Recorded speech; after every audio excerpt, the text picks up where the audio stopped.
Alléluia, alléluia, alléluia. Vraiment, bandeko babolingo na balandignon soya émission second souffle et puis principalement RTEC.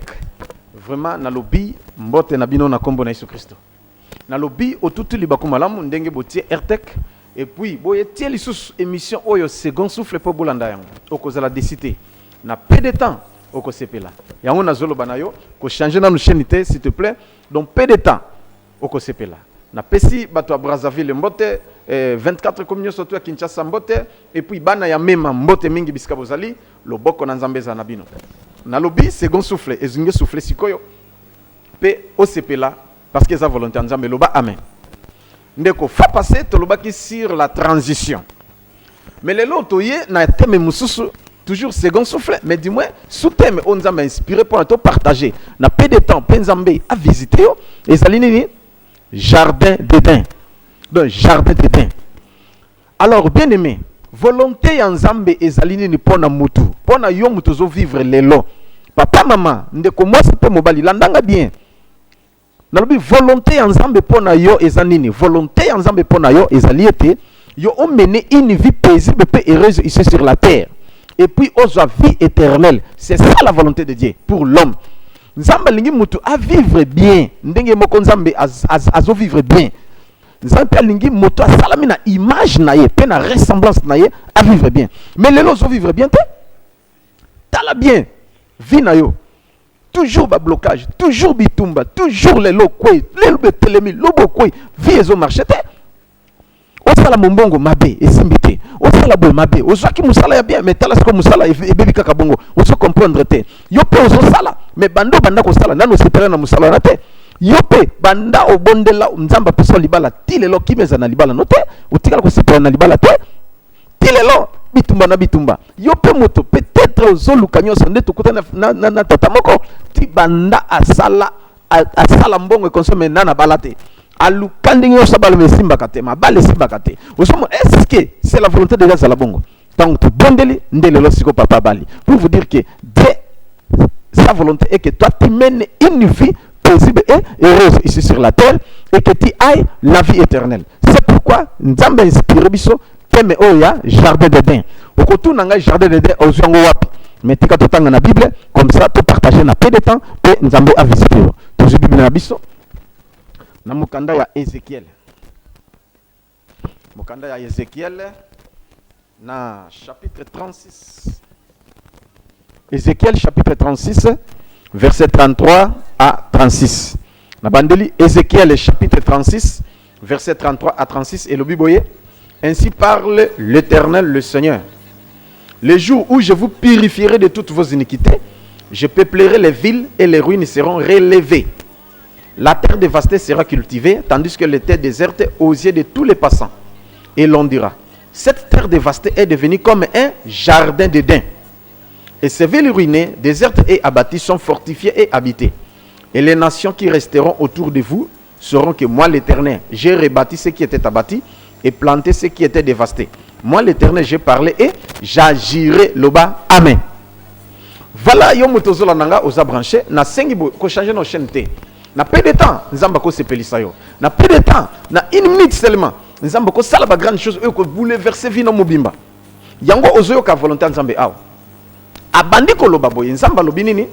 Les jours où je vous purifierai de toutes vos iniquités.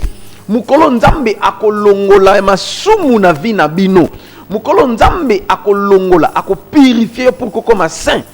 Abi jour wana nde nzambe akorebâtir vie na yo akotonga vie na yo nzambe akobongisa yo eloko ezalaki impossible ekokoma possible loba amen parce que yondo zali ville ya nzambe yondo zali la maison de Dieu. Ton corps c'est le temple de Dieu, c'est la maison de Dieu.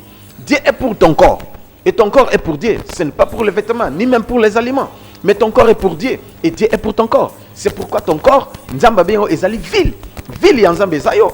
Alors nzamba lobinini mukolo oyo ye akolongola masumu na yo mukolo oyo yonde okotika via masumu mukolo wana nzamba ko rebâtir yo pe bato bakokamwa bakoloba nini cette terre dévastée est devenue comme un jardin d'Éden.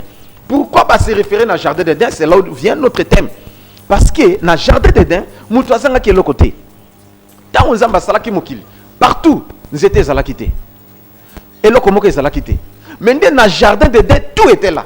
Est-ce que vous comprenez combien de fois nzamba lingi mutu parce que nzamba sali biloko nyonso na ressemblance na yete nyama sali ni na image en jambete ni mbis ni ange ni eloko biloko tout nzamba sala na image na yete mais nzamba mo kalobi il n'est pas bon que mokile zala boy abi faisons créature, c'est-à-dire l'homme azalana image na biso pe na ressemblance na biso nde ressemblance ya nzambe zande biso bato nde nzambe siko ayeko zwa tango azwi mutu atie wapi na jardin d'Éden. Or ailleurs il n'y avait rien ce que tangi na mokanda ya Genèse na chapitre 2 vraiment vous excusez-moi que na tanga na no moi verset et puis vous comprendrez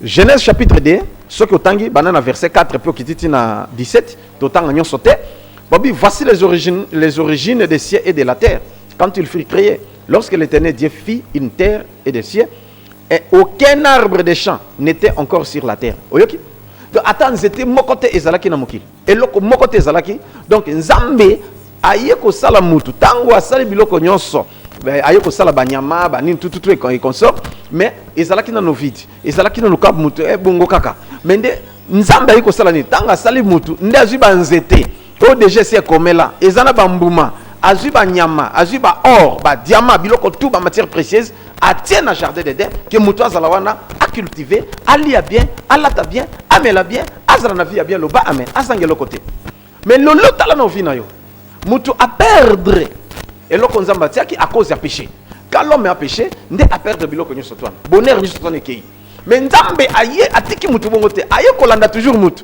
pote azongisa kasi na vie wana oya bien wana que lelo ata ozana nzala mais soki olingolia olie eloko na guna yo olingolia pondu olie pondu comme ndenge jardin de Zalaki olingolia nyama olie nyama olingolia soso olie soso oye est-ce que vous comprenez obeli obiki obondeli nzamba bikisi yo tope ezalaki na nzete wana oyo ke ozwi to makasa na ngotonini omeli et obiki et c'est tout mais muto akomela na mokili mais lelo tala vie na yo papa bo sili na famille bozo kufa bozo landana bo kufa ka ba jeune papa maman ozomona vie na bino tilelo bozo balate tilelo bozo botate bando banda business tilelo zo simbate makamune simbaka te oluka musala osali nyonso réussir il n'y a pas la réussite réussite zoyate osali nyonso prier osali ba jeune osali ba veiller osaimer osali tout mais la vie ne marche pas non c'est pas la volonté de Dieu loba amen loba lisusu amen na continuer voilà c'est pourquoi nzambe atali yango pe alobinini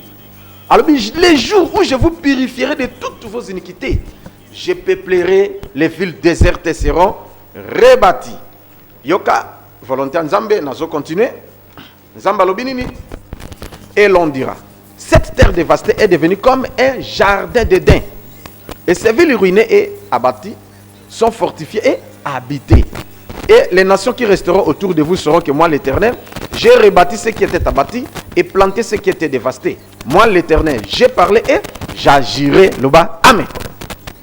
Bien aimé papa maman la bien puisque na lina comme na suka ya prédication na ngai na te ya muke comme ça bola dani nzamba zo sala pona azongi sabato na jardin d'Éden ezate jardin d'Éden otozoloba ezalité tozonga na Asie po yango ezalaka na Asie non ezali jardin na lisuté jardin na ezo exister lisuté mais nde nzamba lingi nini place nyonso yo zali ata ozo vivre na bikuku ata ozo vivre na malweka ozala wapi ata na nsele ozala na quartier n'importe quel quartier ata ozala na coin reculé ata ozala na Gombe ozala na Bandal ozala bisika nyonso ozali na Ngaba mais on vivre vie ya bien loba amen partout bisiko kokozala yango nzamba lobi tous les que fouleront les plantes de vos pieds je vous donne en possession mais yo bisika nyonso konyata nzamba zala na yo pe ofungwama o vivre vie ya bien est-ce zola nanga bien c'est ça la volonté de Dieu loba amen alors bike bisika nyonso te beba ngai nzambe na ko rebâtir yango pe bato bakokamba koloba et siko ezalaki ya kobeba et comme lokola jardin d'Éden parce que jardin des images moko bien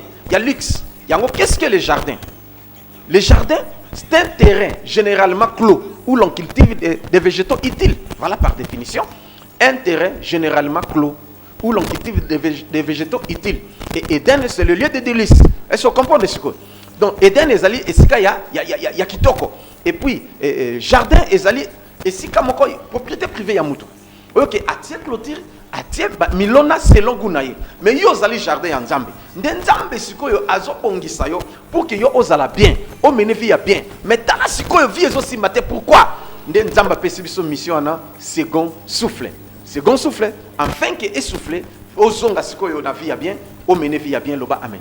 Il se peut que okokipe kozala ozana mituka ozana mapango ozana mbongo mais tala bien malade éronge nzoto na yo ezosimba te vieux ezosimba te oke Afrique du Sud obiki te oke Inde obiki te oke poto obiki te awa okoti ngalema obiki te oke mutombodi kembe obiki te ndenge mama mususu azalaki bongo ake mutombodi kembe abiki te ake ngalema abiki te ake poto abiki te mais sikoyo vie ezokende kaka mbama ezokende kokufa mbongo ezali bana na poto ba mususu awa ye moko paza na mbongo basali tout mais azobika te. Mais tango second souffle to bondeli nzambe biki sie na kombo na yesu lelo azongi normal. Est-ce que vous comprenez? Mais makamuni zo simate pourquoi? Maman moko na cité verte a sali na paralysie 2 ans à lala ya kolala a tele makate. Clinique universitaire ba bimisorbi po na yeka na ye e komika nzambe.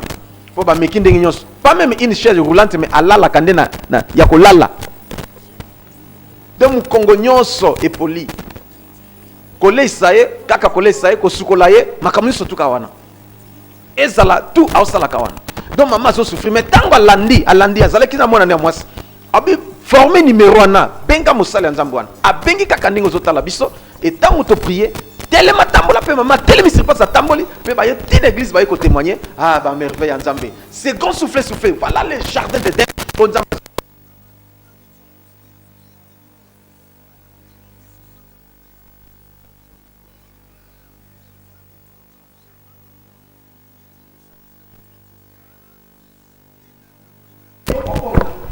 Nzamba lingi yo o vivre vie heureuse une vie paisible et heureuse pe ozo vie éternelle mais tala non yo linga ka babonde la pona yo mais vie éternelle ozana ngote nano yamba yesuté makam nyonso omona ka lokola maseki oui mais na bisio makamanza mezaneti maseki mizoka makamba solo yangwana baba zobika bazaba to lokola yo voilà tozo avancer pour que to passer na ba témoignage ndeko na biso ridi vantoto oyo azali na technique a balancer biso quelques témoignages comme ça bolanda ba témoignage to peto prier to ko pesa ba numéro na biso yangwana izana au bas de l'écran be adresse na biso yangwana to zali église même qui veut dire la mission évangélique Maranatha qui veut dire Jésus revient yesu azozonga alors yo zo rêver yo kana tangelo verset moko avant ridi ayba ya solo ko balancer na moni bande ko bazobenga mais dis-moi bo supporter muke to tanga verset moko bo muto sukisa yo kana no na mokanda ya nzambe ndengeni azoloba awa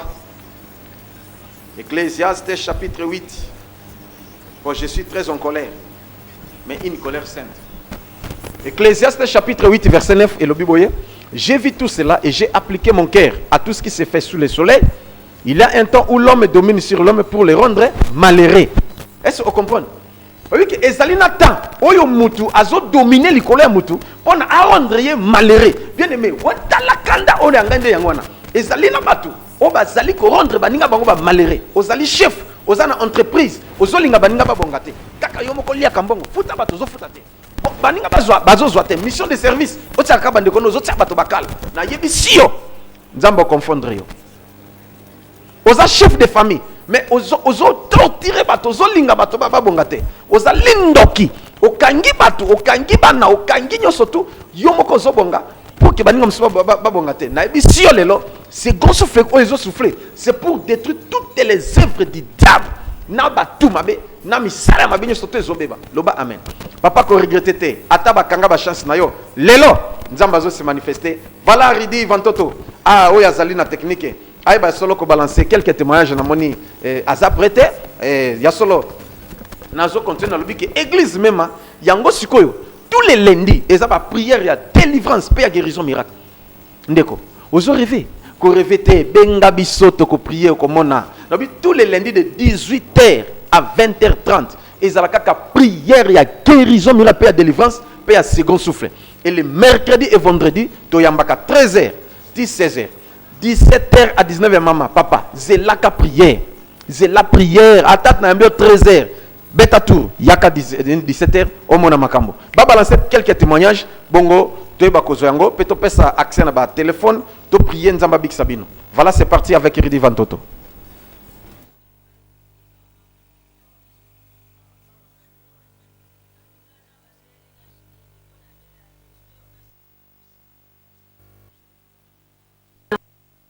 na ko d'hôpital na bunda na malade belé ba ko ke na pese na belé belé na ko ti hôpital de $500 la bo mo belé ya suka nde na kino tanta université ya kenge na G3 et comme na suka poto na deuxième première session na yo ko bela na zoki na ko ba mama ça ne va pas être bien siliki abenga na ye awa na ke hôpital chantier de ko mata na to ka lokola maya Sikolo na koti hôpital na 5 semaines na zuma suba na subi 5 livres ya mazuba basa sangeti kale babesi na bakisi na ndenge na zongi na kwa ezongi na ye bozonga awa ya feti na kende l'église ba pasteur abondela tangu ndio kende na ndaku pona omonde apona makisi ya botaki oyebisi nga somba puis na sombi puis na ye awa oyebisi nga na sala jeune ya 3 jours na sala di jeune ya 3 jours tiki mpona na jeune na 3 jours na l'église pour la journée de l'eau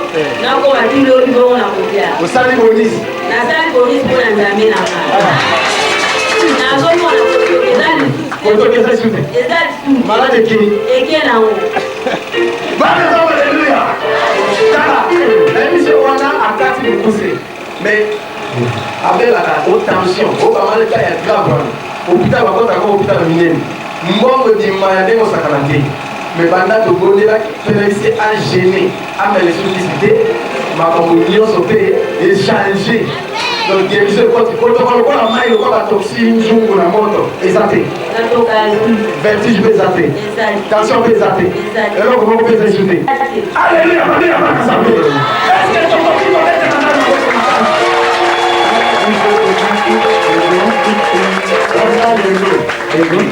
na nzambe ekoti na vi na yo puissance dans ta Jésus, on vit de la grande chose. Et que pour la libérer la grâce, au tanga, au silisa, au tala, au kota, au bona. La commun de l'histoire, amen. Numéro 14. Ok, frère Jonathan, au niveau de témoignage, ça va s'aller pour nous. Bon, témoignage dans ma Esaïe. Dimanche, il est quand même papa qui n'a pas tout. Ailleurs, il faut ressembler la puissance dans la famille. Après, ma bonne de Lyon, papa le maki. Naya lendi tokutana tosolola ntango nayaki lendi tosolola ye na papa ayebisaki nga oyo nyonso nzambe asengaki aloba epa na ye yango wana ayebisaki nga nde nayebisaki papa kia naza na problème moko ya estomac banda ebanzi ngai 2 ans na 2 ans wana nazwaka traitement moko te toyaki koleka ntango esaliki na nde apres 2 ans yesu obetanga namelaka kisi te etiki eye lisusu kobetanga pendant 2 mois nasinyalaka ndako te donc nazalaka tu douleur na kati nakobendaka pema te ke nasouffle boye donc moye te nakokosola te po douleur wana eza makasi soki nalali na balukaka boye te koto nyonso omokangama nayebisa motu na ndako te ntango papa mpe ngai nga tokutana tosololi na ye nayebisi mamu nyonso wana aprie mpo na nga ayebisi nga nazwa huile d'olive na nango nasombaki yango nayaki yango vendredi tosololi aprie mpo na nga nazongi na meli yango ndenge nayekoela opesa témoignage ke malade eza dérange nga eza te eza te kama lokoli yango alleluya bana nzambe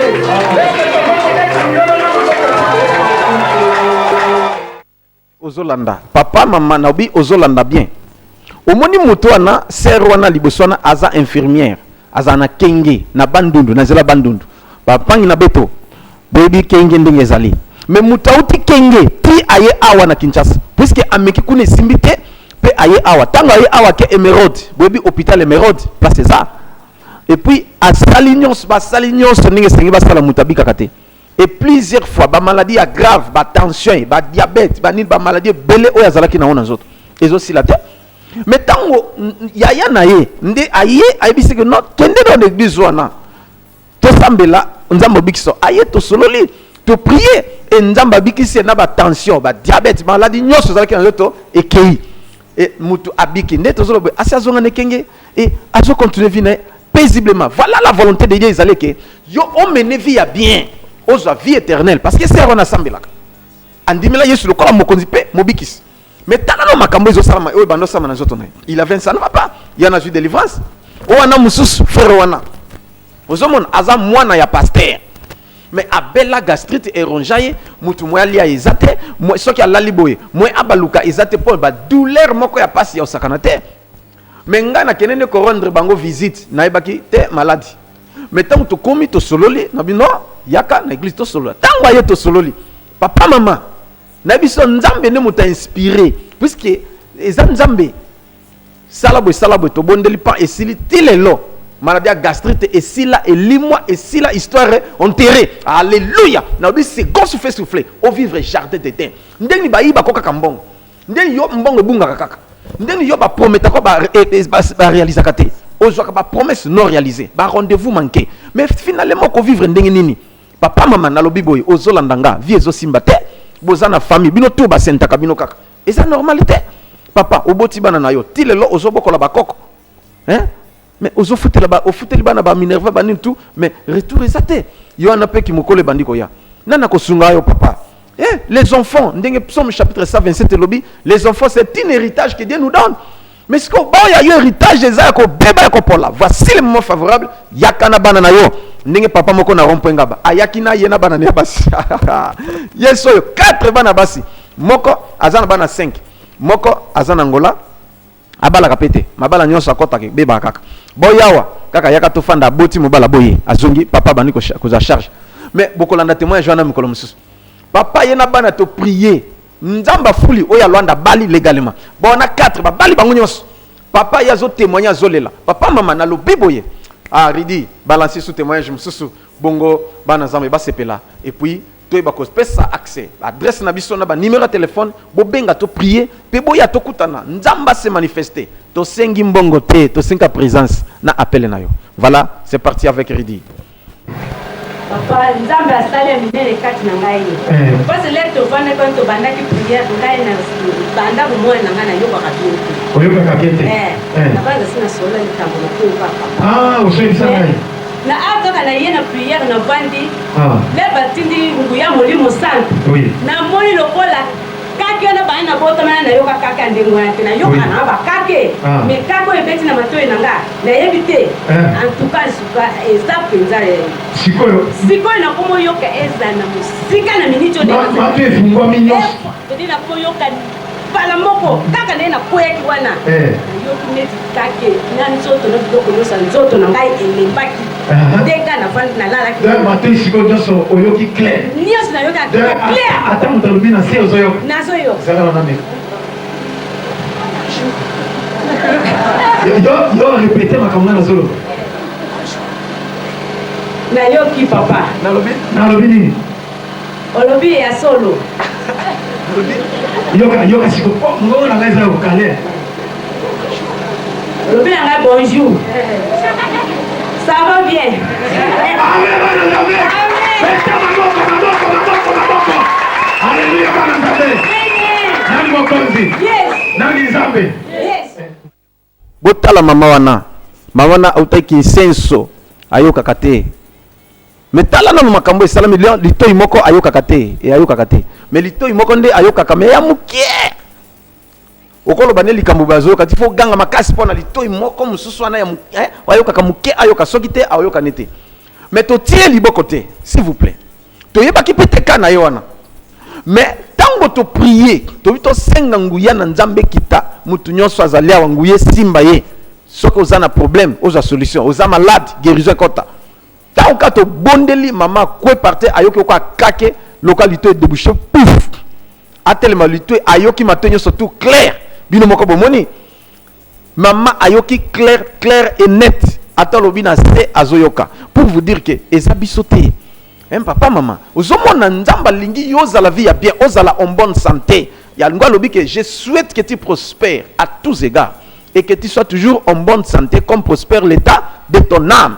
Voici le temps favorable yo ozape solution ya likambo na yo. Na sina lobi mingi na lingi pe koloba mingi te mais na lingi de nzambe yo moko aloba na misala oya kosala kati na yo. Oyoki église mema ezwami wapi na avenue Kipata numéro 24 na commune Ngaba. Na lobi église mema ezwami na avenue Kipata numéro 24 na Ngaba. Soki uti bandal uti Kitambo Kasavubu, ainsi de suite, au commune Victoire. Victoire, Joabisia, Rond-Point Ngaba. Ce que Joabisia, Rond-Point Ngaba, Université Rond-Point Ngaba, ce que Komi Kaka, na Yolo Ezo. Landa bien, ce comme na Yolo Ezo. Il y a ça déjà recevé, qui sont en avenue qui pata. Parce qu'ils allaient 5e avenue après Rond-Point Ezo. Yom Mutoti côté Victoire, Ozo Mata côté Rond-Point, ce que le qui Rond-Point Ezo, 5e avenue.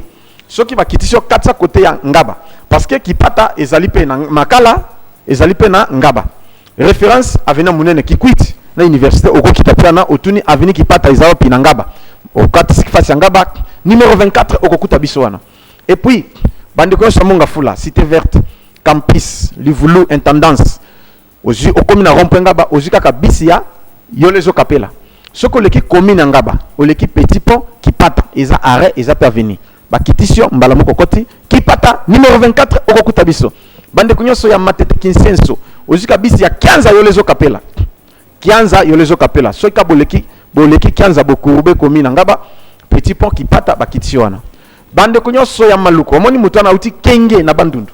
Haleluya. Bande kwa mbaluku bazoyaka, bande kwa kinkole, bande kwa yakotona bibwa. Okomi na kinga sana suka ozibisi ya komini Ngaba. Koza Rond-Point Ngaba te. Zobisi ya komini Ngaba. Mutunyo soto uti changu masina, zobisi ya komini Ngaba. Soki boki komini Ngaba, koze tu transporter. Beta makolonete ozo ya kotia yolezo. Obeti makolonete ozo ya kotia yolezo otuni avenue Kipata. Bakolakisa numéro 24 na commune Ngaba okuta na biso. Horaire na biso ezali boy. Tous les lundis, omoni maman na abikinde lundi. Donc même lundi, mercredi, vendredi, dimanche. Donc tous les lundis, matin ezalaka te lundi, ezalaka prière banda to fukamaki. Yako bon de la nzambe de 18h à 20h30. Il se peut que tu côté le matin tu sali prière à combat ainsi de suite. Wana to bon de la kapona batunyo so ba prière à délivrance, il y a guérison miracle à second souffle. Et puis tous les mercredis na vendredi to yambaka à partir de 13h. N'a pas comprendre ce que 13h to bando yambati 16h. Mais ce que y ata to yamba 13h, c'est la prière à second souffle pardon. Prière bandaka mercredi na vendredi à partir de 17h. 17h puis 19h30. Wana au second souffle peut au moni le boko nzambe. Et puis tous les dimanches 9h à 12h30, prière à second souffle peut guérison miracle ina ya témoignage. Nasima il y a prière de Tobandi Suko Yamba, même dimanche to Yambaka. Alors, voilà, programme la mission de Topesi, mais une chose, fin du mois, 2 jours seulement, il y a Jardin d'Éden. Parce que la fin du mois, 2 jours à Jardin d'Éden, le 28, non le 29. Le 28, c'est cause la dimanche, 9h à 12h30. Tokobon de la Nzambe, second souffle, paix Jardin d'Éden, au vivre, paix Sengo. Nzamba Lingyo Sipela, Nzamba restaurer Vinayo. Et puis, lundi, 18h à 20h30. Wana olingo lingate ata osambela na église mususu. Mais lundi yakatokutana. Ata oza musika lundi yakatokutana. Oko vivre le boko na nzambe. Yango siko tozo pesa ba numéro na biso pona bobenga puisque temps na biso déjà ici pusani toza na ngonga mwa muke mais tolobi boye. Église même ezwami na veni ki pata numéro 24 na Ngaba. Ngai wabino mwana na bino. Leki na bino. Le plus petit de tous les évangélistes du monde. Les moindres, je suis le dernier de tous les évangélistes. Josué Lokamba Kunz. Voilà le numéro, Yangwana en direct. Si vous avez prié pour Namoni Bandeko, vous avez belé. Numéro Nabiso Yangwana au bas de l'écran. Tobi, numéro Libération Zali 09 98 17 18 54. Namoni déjà Bandeko Bandeko Benga Sikoto Yamba Bandeko. Onyon Sotou Bazobenga et Nzamba se manifester. Tuyambi, allô, bonsoir. Bonsoir papa. Oui, kombo nani obengi wapi? Kombo na ngai mama sa. Na yaka dimanche ele kaki wana. Bonto kutana na kotaki na dife mais oya ba ngai te. Ya solo. Il fallait patienter maman. Oyo kutaka ngani.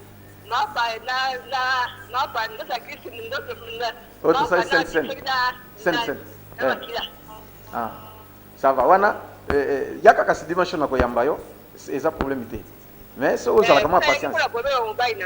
Yaka mama, makamobali no koloba na TVT. Bomba yango, to solo la, na ko yamba to ko prier nzambo se manifester. Oyoki mama. Merci nzamba pambola mama. To yamba ndeko mususu azana singa. Oui, allô, bonsoir. Allô, bonsoir. Oui. Kombo nani obengi wapi? Mama na totambula tobokokundela mpona ngapile mpona zonzuka otambula. Mama, yaka tokutana nayo, s'il te plaît. Ya tokutana dimanche oyo nakoyamba yo. Dimanche yaka 9h. So komi 9h, komi ça déjà kombo. Bon, après prière na bando yana yamba ta muta liboso. Vala nzamba pambola yo. Tozali ya solo ko continuer na ba koyamba ba appel bande ko. Benga to prier. Benga to sambela nzamba se manifester. Allô, bonsoir. Allô, bonsoir. Oui, kombo nani obengi wapi? Nabengi na Njili Fiston. Oui, Nanjili bongo kombo nani pe olingini nzamba sala pona. Fiston olingini nzamba sala pona yo. Na zube ya solution nini na tengi prière. Prière na likambo nini olingini nzamba sala pona yo, précision. Na lingambi hadi kitanga po akango la mwana sante we de anjinga nini. OK Fiston. Na sepeli, mais une chose na moni likambo pona yo. Mais na kosenga yaka tokutana face à face na oyebiso yango. Parce que zama kamususu oyo sengena lo babwete en direct mais tokokutana pe to prier dimanche na 9h omona likamwisi na nzambe. Voilà tozo continuer to yamba bapele bandeko bazobenga nyalobi boy ba numéro yango wana numéro mususu ezali ya 089 91 91 055. Voilà to yamba na bandeko oyo bazobenga. Allô, bonsoir. Allô? Allô? Oui, bonsoir. Bonjour papa évangéliste. Pardon? Bonsoir papa. Bonsoir. Kombo nani obengi wapi? Wanga évangéliste André. Évangéliste André obengi wapi pe olingini nzamba sala pona yo. Na bengi na kako ko papa to zera problème mosala koko sopona mbongo. Mbongo est bloqué depuis 10 ans. Namoni déjà namoni likambo na yo papa. Ah. Mwena lo badwe zate yaka tokutana nayo. Sale fort. Soko zita dimanche te yaka lundi na 16h na yambao. Na oyebisango na prier. Soko zita dimanche. Pardon? Adresse na avenue Kipata numéro 24 na commune Ngaba. Ok. Merci beaucoup nzamba pambole évangéliste to yamande kumususu. Ah. Allô, bonsoir. Oui, bonsoir papa. Oui, kombo nani obengi wapi? Comment on a papa Jean-Marie na bingi na Jean-Marie obengi wapi? Masina. Na Masina, papa Jean-Marie. Olingini nzamba sala pona yo. En tout cas, dans la prochaine restauration, on fait la live dans ce jour de la live vraiment. Nayoki bien te? Tension. Ah là là là là là. Papa Jean-Marie. Nazana esengo mingi. Oyokinga? Yaka tokutana nayo. Omoni bato bobika na tension baza bato lokola yo. Bamusu na poto, bamusu awa et ainsi de suite. Yaka dimanche yo. Dimanche 9h. Yaka tokutana. Na prier pour nzambo se manifester pe okobika na tension na iko kima yo libela. To yamba ndeko mususu na singa. Allô, bonsoir. Bonsoir, mon frère Nagabe. Bonsoir. Kombo nani obengi wapi? Papa Philbert, na bingi wa partir Limete. Na Limete. Na Limete, c'est mourir à ma mototiki. OK. Olingini nzamba sala pona yo. Maman, elle est sérieusement malade. Un frère qui a visité, na sini la exemple na yo, à l'opératoire, il y a santé à maman. Maman, Aza wana sur place? Aza sur place wana? Azate. Bon, yaka kasi tokutana nayo, na oyebi ce qu'il faut faire. S'il faut tokoma sur place, biso tokoma, to prier nzambo bikisa lokola aza sur place te. Pour ça aza sur place, kaka siko to ngito bonde longa mona bikamisa nzambo. To ya mandeko mususu. Azana singa. Allô, bonsoir. Allô? Oh, Brazzaville, na moni lokola ekatani. Voilà, na lobi boy, ba minute lingesi là. Et adresse na biso na ba numéro de téléphone ya ngali to pesi pour na tous attendre ya ko prier pour na ba nzambe. Ozo souffrir pour rien. Ozo mona passe pour rien. Ozo comprendre. Omi tumispe mingi, o changer ba kir, ya ba diabète, ba tonga, ba insuline. Mais ça na mutu msusu autaki ki quit. To ya sucre 700 et bomie na misu. Allô, bonsoir. Bonsoir papa. Kombo nani obengi wapi? À partir na Masina, yo lingini nzamba sala pona yo.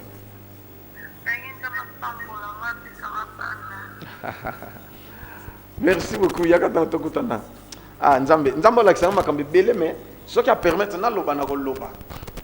Mais yaka tokutana nzambe akose manifester kat na yo ser. Oyokinga dimanche oyo. Na lobi mama na utiki quit. Abande ko bobenge bele mais ta izate bobenga même après émission. Toko prier nzambe se manifester. Maman nous qui quitte, toi, il y a un peu de quoi pour maman. Allô, bonsoir. Papa, bonsoir. On a béni depuis Brazzaville. Oui, kombo nani pe olingi ni nzamba sala pona yo. Comme on a marre, mais mon tante a sala pona na malaki ya mwanza na sote hospital na sote na kamutu vraiment na sote béni. Na mwana singi na kinogo sacré na ngai vraiment ça tamboli vraiment na sika. Merci beaucoup. Et tokobon de la nzamba se manifester. Mais yonde respectaka ba dim non na ba offrande. Et puis bomba ka ba secret ya makamuna yo ko ebisa ka ba tuté. Voilà. Tolingi to bon de la nzambe vraiment ngonga ise sili vraiment ngonga na bise sili na bi ke to ya mandeko ya suka s'il te plaît. Allô, bonsoir. Allô, bonsoir. Kombo nani obengi wapi? La Patrick Nazara Kapis. Oui, Patrick. Oza wapi? Nazara Philippine Kapis. Na campus. Ah. Ozobela tope ofandaka kuna. La première session. Ah, ozotanga, obima na première session. Ah, ba session c'est bandito elinge banda. C'est bizarre to kobanda na avril. Ah, lokolo benginga. Tanga bien. Kozano n'esprit corruption te met tanga penza nzamba peso mayele. Afungula yo, o distinguer ndenga na distingaka na 84%. Nzamba visiter yo, o vivre miracle parce que nzamba pesa ka mayele. Ndenga pesa ba Daniel. Ndenga pesa ka ba Shadrach, Meshach, Abednego, apesa yo au nom de Jésus. Amen. Voilà, il y a solo vraiment ba appel les ebele, bolimbisi toko benga même après émission. Na lo biboye. Émission second souffle et émission na bino, to lingi to prier. Et botala ba numéro wana, bozwa yango bien. Dimanche oyo kozanga te papa mama kozanga te dimanche oyo to kutana farafa. To prier 9h à 12h30. Tala bande comme sous bazoya ba memi mutu. Ba loué mutuka, ba ye na ye, ba utaki masina mutu na ba mise na hôpital abika isute. Mais tango ba ye to bondeli nzambe sur place mutaptelemi moko abazongi bazo sepela. Et mutu msote ki kwit to ya secret 700 ebomi misu. Mais ba médecin na saint bobi oyo abika isute. Ba kenga lema obi en tout cas espoir juste to ya secret ezalaka te. Mais to bondeli nzambe to ya secret zongi 80. Misope fungami amoni lelo azolia biloko tout. Pour vous dire que second souffle pour nzamba lingi yo o vivre vie bien. Mais pas tout na mokili. Yango moni que il y a un temps où l'homme domine sur l'homme pour le rendre malheureux. Nzoka mutabano sale bongo tata na yemoko. Tant to prier nzamba frapper papa na kufi. Alléluia. Nzamba frapper banguna na yo. Pour yo au prospérer. Voilà to prier et na lobby fin du mois oyo le 28 na le 29 2 jours wana dimanche 9h à 12h30 et puis lundi 18h à 20h, toko prier pour na batunyos. Pe mikolo avant toko makuna mikolo chaque lundi, chaque mercredi, chaque vendredi, chaque dimanche, yaka toko tanto prier nzambe akangola yo. Voilà, c'est parti. Tolingi to prier sikoyo. Salaka kanet yozo simba biso. Na bi salaka kanet yozo simba biso. Na lobite simba TV. Na lobite ni meilleur salaka ke ozu position prier salaka kanet yozo simba biso et to prier nzambe a se manifester. Na bondeli nzambe na bolingo yo zali 3 fois saint ngana zali simple instrument au sepeli obikisa bana na yo ezanga te na zobikisa mais yondo zobikisa à travers ngai yondo zo délivrer à travers ngai na sengo mimonis bana no balandi Seigneur o se manifester au nom de Jésus c'est bon souffler na vie na bino nyos au nom de Jésus miracle et s'opérer bo vivre makamba bien na longoli malade ozo tungisa bino na modiri yango pe na chasse yango na zongi sango bi pe na kombo na Yesu na longoli blocage pe freinage ozana besoin mbongo tika nzambe nanga fula yo pe sombongo au nom de Jésus obenga ki 10 ans bafuta makate c'est trop nzamba se manifester bafutama na kombo na Yesu Christ miracle et s'opérer jardin d'Éden o nzamba lobi ako restaurer pas ko rebâtir pe bokoye bakaza nzambe agir sikoyo na vie na bino parce que bolandinga ozana Brazzaville to na Kinshasa reçois le second souffle au nom de Jésus Christ. Amen.